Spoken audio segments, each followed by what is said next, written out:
Welcome to Conversations with Plastics News. Our guest this afternoon is Bob MacIntosh, President of Nicolet Plastics. I'm Joe Pryweller, Conference Director of Plastics News. Bob's company, Nicolet, was a recent winner of Plastics News Excellence Award for Employee Relations and also a finalist for Processor of the Year. Their company's done a lot with employee empowerment and efficiency, and we're going to talk about some of that in this interview today. Bob, welcome. Good to be here. What I'd like to do is start a little bit about some of the culture and some of the work you're doing at Nicolet. I know that you have something called the skills matrix there. Yes. And I know that that's received a lot of attention from the outside world. Can you tell us a little bit about what that is and how that relates to your business? Sure. We focus on quick response manufacturing. Within that means we have to have a very flexible workforce in order to work at various projects within the delivering our goods and services to our customer. So what we end up having to do is instead of having individual job descriptions, we eliminated job descriptions entirely, and we looked at what is the FTE component for each of the functions that someone does. So if someone's doing material handling, for instance, what portion of a day is someone actually working on getting materials ready, putting them in the dryer, do cleaning, et cetera, et cetera. So we matched up all on an FTE basis how much time is spent with dryers, how much time is spent hanging tools, how much time is at the press, how much setup time is required. And so we looked at all those individual skills on an FTE basis. And it matched up to time, I guess, so yes, you know we did. how much everything takes. So we looked at what does an ideal shift look like on an FTE basis. So once we had that computed, then we looked at, all right, how do we get cross-functional skills so we can get more accomplished in the course of a day and not be dependent on one superstar that's really good in one area. So you think employees like to be cross-trained in different areas? Does that help empower them and they learn different skills and might add to their capabilities? It not only adds to their capabilities, it also adds to their wage base. Okay, that's important to them too. It is, and that's part of what, that's the other side of the coin, really. And that's really what keeps them motivated in growing their skill base, is for every 10, we call it apples, but each skill has a different weighting component to it. And we have 180 different skills across the entire matrix for the processing side. And so for each 10 apple points that they get, they can earn another 50 cents an hour. The apple points, you call that? Yes, well, that's the MacIntosh component. So. Oh, okay, okay, that makes sense. They say they earn, it adds to their salary then if they earn a certain number of points, and that's based on performance or on other. Well, there's multiple pieces to it. Part of the matrix. They have the skill itself. They have to demonstrate the capability and competency within the skill, but there may also, in many cases, there is a written component to it as well to make sure that they really truly have a mastery of the skill itself. I see. And what are the foundational pieces of it are. So if they combine the written test along with the functional test, then they're eligible to hold those points. And again, for every 10 they get, they can acquire another 50 cents per hour. So they have an opportunity for up at $9.50 an hour that they could ultimately earn over and above where they're at. So. Interesting. That's a practice you started at Nicolet that you didn't see this done elsewhere, I guess. Huh? No, we hadn't. If people understand where we're located, we're rather remote. Right. So acquiring talent has always been difficult for us, and we needed to have a cross-functional team. So it looked like a way that we could help grow our employee base and also improve the training across the board. So obviously, where you're located, you're in a fairly remote area of Wisconsin, there, right? Yes, we are. About 80 miles north of Green Bay. Yeah, that's up there. And if that's the case, you want to be able to retain workers for a while too, because you don't have a huge worker base to draw from, I imagine, up in that area, right? That is absolutely true, Joe. Yeah. Let's talk a little about QRM, and what you're doing there, quick response manufacturing. Sure. I know that you've said that's different than lean manufacturing. Can you describe the differences and what you're doing in that area that's a little unique? Sure. Lean manufacturing is, most people know of it, have heard of it, and are probably, in most cases, doing something with lean manufacturing, some component of it. And that's all great, but lean focuses a lot on cost. Where quick response manufacturing, which is something we've learned from the University of Wisconsin School of Engineering in Madison, they have a quick response manufacturing center there that we're a member of. What that's taught us is to focus on time.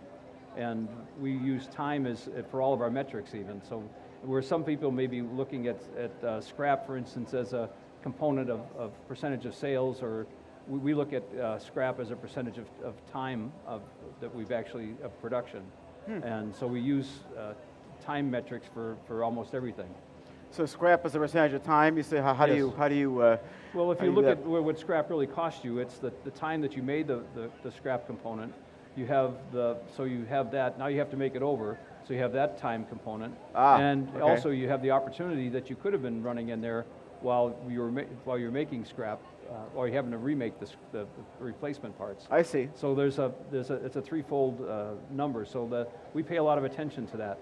Yeah, and obviously use the same kind of time management skills you may use elsewhere for some of this. Huh? Yeah. Well, manufacturing itself today is you need a lot of flexibility and agility in the manufacturing world today. Absolutely. And quick response manufacturing tends to give a manufacturer an opportunity to take time out of the process. When we started, it was 31 days from receipt of a sales order to the time we shipped a part.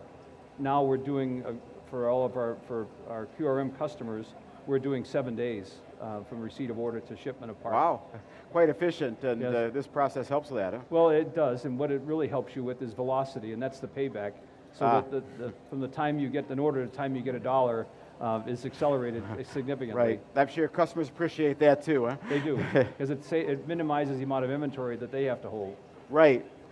If they can get out the door and sell it quicker, you can Right. move on to the next thing pretty fast. You bet.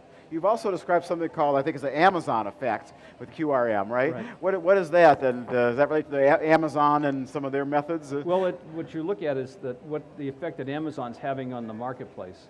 And so if I'm sitting at my PC in the morning, and I'm sitting in New York or LA, I can have something delivered to me in the afternoon, what I want, how I want it, the color I want it, the shape I want it, just that quick. Right. Even in northern Wisconsin, where we're at, in 2 to 3 days, I can have the same thing. I can have that part delivered to my doorstep. So what that does is changing the paradigm of the consumer, which will have the impact on the manufacturer. The manufacturer has always dealt with delivery and through inventory.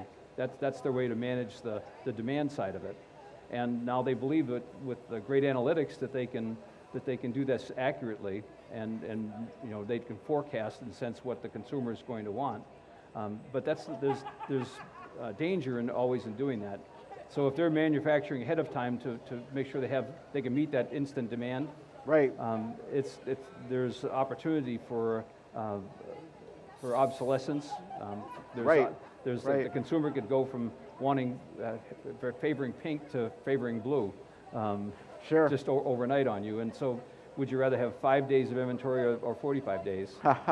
So Exactly. That's the part of it. And so the real proof of it is that if we're that good at manufacturing, of controlling our inventories, there would be no Dollar Generals, there'd be no dollar stores or Marshalls or TJ Maxx, or at least it'd be very difficult for them to be successful. Sure, if they're getting their overruns and the excess, and you're trying to control that as much as possible, so you don't have that issue. As you shrink your ability to hit to respond to the marketplace in 5 to 7 days, minimizes your ability to create excess inventory and WIP.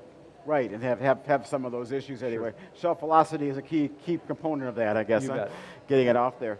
I know you won the award of Processor of the Year for Employee Relations. Mm-hmm. You mentioned one of the ways you empower employees with the skills matrix you talked about. Are there other ways that Nicolet is empowering its employees and making them feel like it's a place they want to belong to and Sure. stay with? Well, we have a profit sharing plan that has been a part of that as well, where we actually we're earmarking 30% of net income to the employees, so they all share in the what successes we do have. So interesting. Mm-hmm. So they all feel like they're part of it. They're part owners in some ways of the company also. Huh? Yes, indeed. That's helpful. I think as a mid to small size molder, you must have some thoughts on the state of manufacturing right now in the industry and how to stay competitive. Some of these ways help, but how's the industry doing? Is it coming back? Are there ways that you can differentiate yourself from the competition in this kind of marketplace that we're in? Well, I think there's a great deal of opportunity out there for all molders, and our differentiation really comes from how we approach the market with this time-based. we try and educate our customers on the ability to shrink their inventories by using some of the QRM methods as well. So we've had a number of our customers come up and visit and take back some of the principles that we're incorporating into quick response manufacturing. Yeah, great. Well, that's a way that you can differentiate yourself, be a little different than the competition. Well, you've been an MP, I guess, for at least a day, right? Yes, I have. What have you say anything that knocked your socks off as far as either innovation or trends that you see that could be encouraging to the industry? Well, there's so many places that technology continues to evolve.